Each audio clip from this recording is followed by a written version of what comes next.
নমস্কার বন্ধুরা, দেখুন আমি আজকে চাটনি করব। এটা চিনেন কি না, আমাদের এখানে জংঠা বলে এটাকে।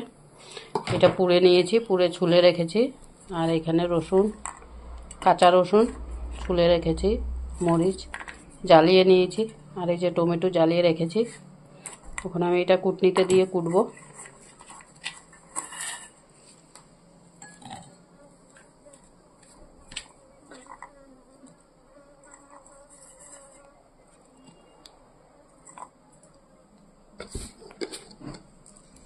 অল্প লবণ দেব,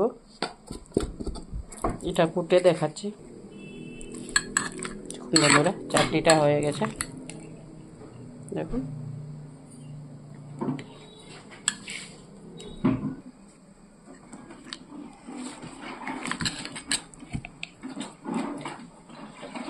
দেখুন চাটনিটা হয়ে গেছে। ভালো লাগলে লাইক কমেন্ট শেয়ার করে দেবেন। এরকম বানিয়ে খাবেন, ভালো লাগবে।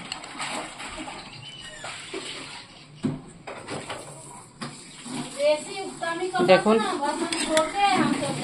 আজকে এই বয়েল ডাল করেছি, থুর দিয়ে, ডাল না মানে বয়েল, থুর টমেটো দিয়ে শীতল দিয়েছি এটাতে, আর এই চাটনি করেছি। দেখুন ভালো লাগলে লাইক কমেন্ট শেয়ার করে দেবেন বন্ধুরা, বেশি বেশি শেয়ার করবেন, দেখবেন। যারা নতুন ভিডিওতে সাবস্ক্রাইব করবেন।